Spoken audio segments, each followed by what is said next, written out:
Selamat pagi adik-adik semuanya. Gimana? Masih pada sukacita?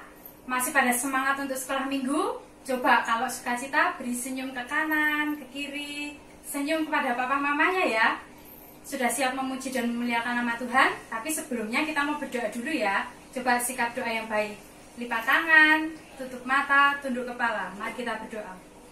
Tuhan Yesus, terima kasih Engkau telah memberkati kami. Dan sebentar lagi kami akan sekolah minggu online. Kiranya Tuhan berkati dari awal, pertengahan hingga akhir. Hanya di dalam nama Tuhan Yesus kami telah berdoa dan mengucap syukur. Haleluya, amin. Selamat hari Minggu, sampai ketemu lagi. Hari ini kita akan memulai sekolah minggu kita. Kita akan memuji nama Tuhan. Kita akan memuji bersama-sama kasih Yesus manis dan indah. Tepuk tangan ya.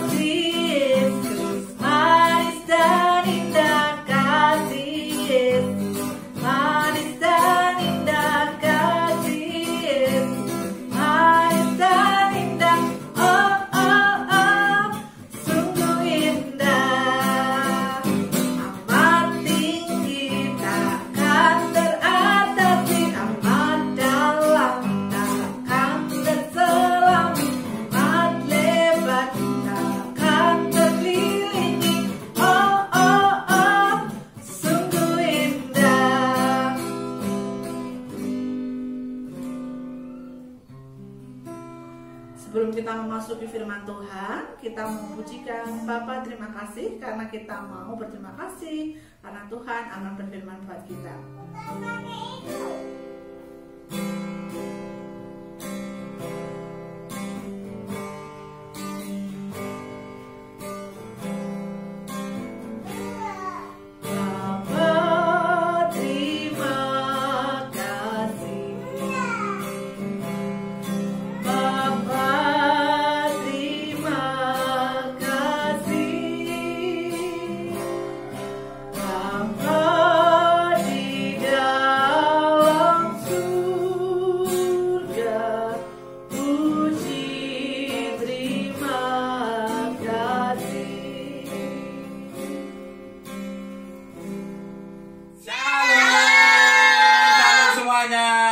Apa kabar yang di rumah dan di studio dan ada yang dimanapun yang melihat video ini, dan gimana kabarnya? Sukacita, Nah, tetap semangat yang ada di studio sini, di rumah sini. Yuk, dibacanya kita akan mendengarkan firman Tuhan. Firman Tuhan akan diambilkan dalam Matius 13 ayat pertama sampai dengan 9. Terus dilanjut ayat yang ke-18 sampai 23. Sebelumnya kita akan berdoa dulu yuk. Jadi kita berdoa dulu. Gimana sih kak berdoa? Jangan ngantuk. Lipat tangan, mata dipejamkan, tunduk kepala. Mas Yeji, ayo berdoa. Mari kita berdoa. Tuhan Yesus yang baik, terima kasih atas berkat dan anugerah Tuhan. Di bahasanya Tuhan, kami akan mendengarkan kebenaran firman Tuhan. Berfirmanlah Tuhan, kami siap untuk mendengarkannya. Terima kasih Tuhan Yesus. Dalam nama Tuhan Yesus, kami berdoa. Semua yang percaya katakan, amin. Ya, dibuka Matius 13. Saya Mas Dabu, Mas Yeremia, Mas Paulus, bantu nyimak ya. Matius 13 ayat pertama sampai dengan 9. Nanti disambung 18 sampai 23. Yuk, Papa akan bacakan ya. Perumpamaan tentang seorang penabur. Pada hari itu keluarlah Yesus dari rumah itu dan duduk di tepi danau. Maka datanglah orang banyak berbondong-bondong lalu mengerumuni dia, sehingga ia naik ke perahu dan duduk di situ. Sedangkan orang banyak semuanya berdiri di pantai. Dan ia mengucapkan banyak hal dalam perumpamaan kepada mereka. Katanya, adalah seorang penabur keluar untuk menabur. Pada waktu ia menabur, sebagian benih itu jatuh di pinggir jalan. Lalu datanglah burung dan memakannya sampai habis.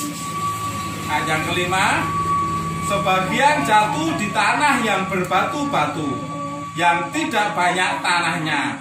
Lalu benih itu pun segera tumbuh karena tanahnya tipis. Tetapi sesudah matahari terbit, layulah ia dan menjadi kering karena tidak berakar. Sebagian lagi jatuh di tengah semak duri. Lalu makin besarlah semak itu dan menghimpitnya sampai mati. Dan sebagian jatuh di tanah yang baik lalu berbuah. Ada yang 100 kali lipat, ada yang 60 kali lipat, ada yang 30 kali lipat.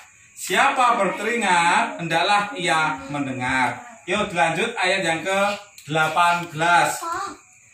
Karena itu, dengarlah arti perumpamaan penabur itu. Kepada setiap orang yang mendengar firman tentang kerajaan surga, tetapi tidak mengertinya, datanglah si jahat dan merampas yang ditaburkan dalam hati orang itu. Itulah benih yang ditabur di pinggir jalan.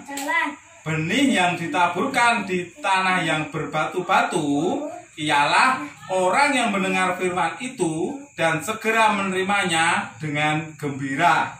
Tetapi ia tidak berakar dan tahan sebentar saja. Apabila datang penindasan atau penganiayaan karena firman itu, orang itu pun segera murtad. Yang ditaburkan di tengah semak duri ialah orang yang mendengar firman itu, lalu kekhawatiran dunia ini dan tipu daya kekayaan menghimpit firman itu sehingga tidak berbuah. Yang ditaburkan di tanah yang baik ialah yang mendengarkan firman itu dan mengerti, dan karena itu ia berbuah, dan yang 100 kali lipat, ada yang 60 kali lipat, ada yang 30 kali lipat. Demikianlah firman Tuhan. Nah, sekarang untuk mengerti firman Tuhan, ada apa Mas Dapu? Tadi aja rusak. Nah, apa kakinya? Ayo Mas Yedi duduk yang baik mendengar firman Tuhan. Ayo sekarang untuk memahami firman Tuhan ini, teman-temanku yang di rumah dan yang ada di sini, Mas Thomas, Papa akan memberikan pertanyaan. Nah, yang baca, memberikan pertanyaan. Pertanyaannya apakah itu? Yang pertama, ada berapa jenis tanah yang disebut dalam ayat di sini di Alkitab? Ada berapa? Ayo kita buka dulu di ayat yang keempat. Yang pertama apa? Kita hitung. Ayat yang keempat dibaca, simak. Ayat yang keempat mana Mas Dapu? Pinggir jalan. Ayat yang keempat. Ini ayat yang keempat. Pinggir jalan. Oh Mas Paulus, di pinggir jalan, benar. Di ayat yang keempat bahwa sebagian benih itu jatuh di pinggir jalan, di tanah di pinggir jalan. Yang kedua, Di tanah batu-batu. di tanah yang berbatu-batu. Di ayat berapa itu? Yang Ke kelima, betul. Yang ketiga sekarang, di benih itu ditaburkan di tanah yang mana? Ayat yang ke-7. Ayo Mas Dapu, apa ayat yang ke-7? Semak berduri. Betul, semak berduri. Ayat yang ketiga semak berduri. Yang keempat terakhir, benih itu jatuh di tanah yang baik, yang subur. Berarti ada berapa tadi? Benih itu jatuh di tanah yang ada berapa tadi jenisnya? 4. Yang pertama pinggir jalan, tanah berbatu, semak berduri, tanah yang baik. Jadi ada 4. Terus sekarang artinya apa dari perumpamaan itu tadi? Artinya apa? Yuk di pertanyaan kedua, apakah hasil benih yang jatuh di masing tanah tersebut? Pak, apakah hasil benih yang jatuh di masing-masing tanah tersebut? Hasilnya kayak apa? Yang jatuh benih tadi yang di pinggir jalan, di berbatu, di semak berduri, di tanah yang baik, itu hasilnya apa? Ayo, ya kita baca di ayat keempat tadi, yang di pinggir jalan dulu. Hasilnya apa? Lalu datanglah burung yang memakan sampai habis. Nah, benih yang jatuh di pinggir jalan itu dimakan burung. Dimakan apa Mas Dapu? Dimakan apa Mas Yeye? burung. Yang jatuh di pinggir jalan dimakan burung. Yang tadi jatuh di tanah berbatuan, berbatu-batu. Apa hasilnya benih itu? Layu. Karena apa layu? Karena tanah yang ada di batu itu sedikit dan tidak bisa akar. Ketika matahari datang menyinari, pohon itu, benih itu akan, yang tumbuh itu akan layu dan mati. Pinter. Sekarang yang benih yang jatuh di tanah yang semak berduri. Tadi yang ketiga, semak berduri. Ayat yang ke-7. Lalu makin besarlah semak itu dan menghimpit sampai mati. Ya, betul, Kak Osiana. Benih yang tumbuh di semak berduri itu, dia akan tumbuh. Tetapi apa hasilnya? Dia akan dihimpit oleh semak berduri itu. Kalau dihimpit semak berduri yang banyak durinya, pohon itu yang tadi menjadi tumbuh akan mati juga. Terus benih yang keempat, benih yang tumbuh di tanah yang baik. Apa hasilnya? Ayo, ayat yang ke-8. Tumbuh subur. Betul. Benih itu akan tumbuh subur, besar, akan berbuah. Buahnya tadi di firman Tuhan dikatakan ada berapa? Ada 100 kali lipat, 60 kali lipat, 30 kali lipat. Akan berbuah kalau benih itu tumbuh jatuh di tanah yang baik. Pinter. Nomor 2. Loh, Mas Yeremia duduk dong. Yuk dengarkan. Sekarang soal nomor 3. Soal nomor 3 teman-teman yang ada di rumah atau yang melihat video ini, yang ada di sini juga, ayo dijawab. Soal nomor 3, siapa yang disebut dengan benih tersebut? Ayo, tadi kan ada benih jatuh di tanah yang berbatu, ada benih yang jatuh di pinggir jalan, di semak berduri, di tanah subur. Lah, benih itu siapa? Emas. Siapa yang disebut dengan benih tersebut? Apel.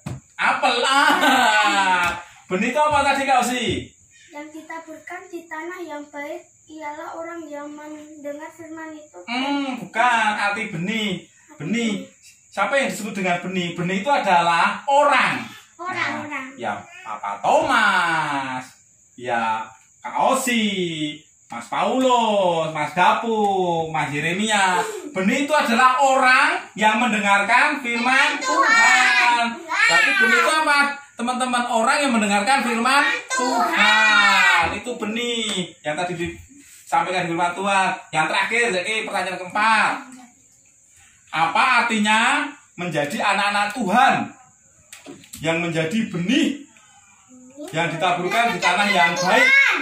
Apa artinya menjadi anak-anak Tuhan yang menjadi benih yang ditaburkan di tanah yang baik tadi? Artinya apa? Apa? Mendengarkan firman Tuhan. Apalagi Pak Yeremia? Membaca Alkitab. Terus apa lagi? Mendengar apa? Mendengarkan firman Tuhan. Boleh berdoa, mendengar firman Tuhan. Apa Kak Osi? Doa. Jadi Ibadah. anak-anak yang diibaratkan menjadi benih yang jatuh di tanah yang subur itu adalah Gereja. kita, anak-anaknya Tuhan, miliknya Tuhan, itu yang sering mendengarkan firman Tuhan, sering membaca firman Tuhan. Lalu apa? Kita melakukannya di dalam kehidupan sehari-hari. Melakukannya, berbuat baik, membantu orang. Nah, itulah hasil buah kita yang seperti tadi loh, tumbuh yang subur menjadi buah yang lebat dan bisa dinikmati banyak orang. Dan kita sama, ketika kita mendengar firman Tuhan, membaca firman Tuhan, kita mengerti firman Tuhan yang baik, lalu kita harus berbuah. Buahnya apa? Ya dinikmati sama kita membantu mereka, menolong mereka, dan memberikan hal yang baik buat orang-orang yang kita kenal itu.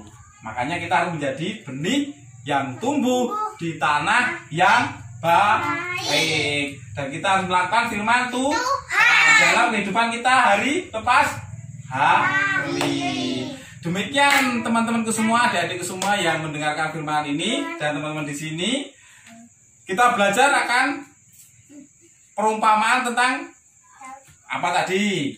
Perumpamaan tentang seorang penabur. Kita harus menjadi benih yang ditaburkan di tanah yang baik, yang subur. Kiranya firman Tuhan ini menjadi berkat buat kita semua di sini, menjadi berkat buat teman-teman yang mendengarkannya, dan Tuhan Yesus memberkati kita semua. Shalom. Gimana kabarnya hari ini? Sukacita, sukacita, ui, ui. Dadah. Hai, oke, kita mau membuat sesuatu. Pertama-tama siapkan gunting, kemudian kita siapkan pita. Pitanya boleh warna terserah nih. Lalu kita siapkan kertas origami yang sudah dipotong kecil-kecil seperti ini. Kemudian kita siapkan kertas HVS atau kertas putih lain. Kemudian kita siapkan lem. Pertama-tama kita mau membuat bentuk hati di kertas putih yang kita sudah siapkan tadi. Seperti ini teman-teman. Nah, seperti ini. Kita buat 3 hati.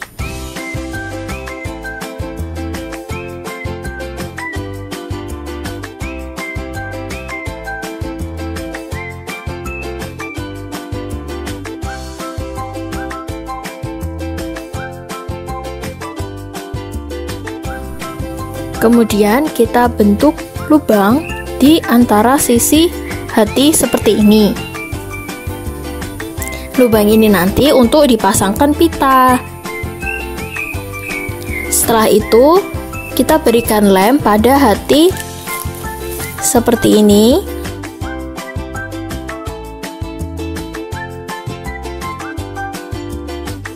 Kita ratakan lemnya.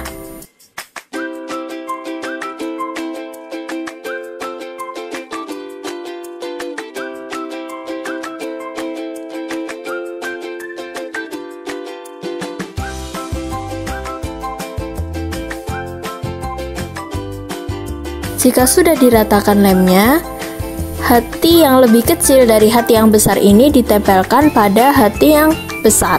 Seperti ini teman-teman. Nah, hati yang terakhir juga sama.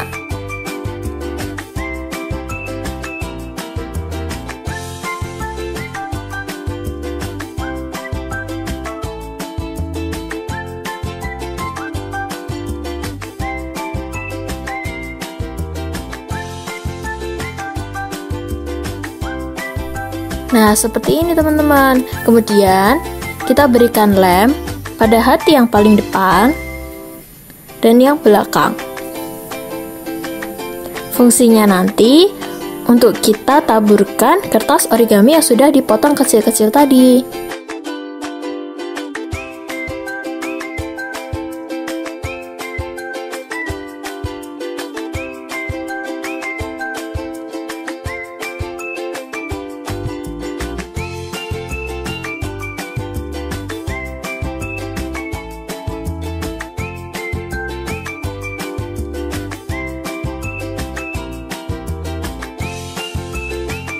Kita taburkan kertas origaminya seperti ini teman-teman.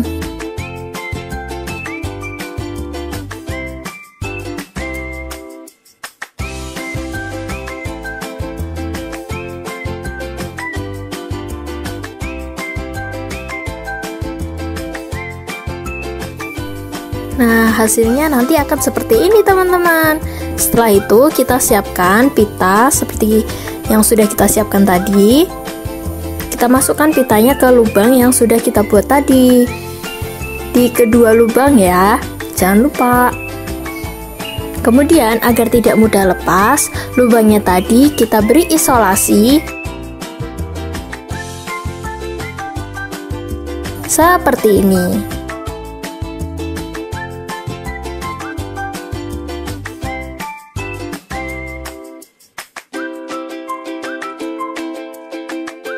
Gampang kan teman-teman? Nah, sudah jadi nih. Selamat mencoba.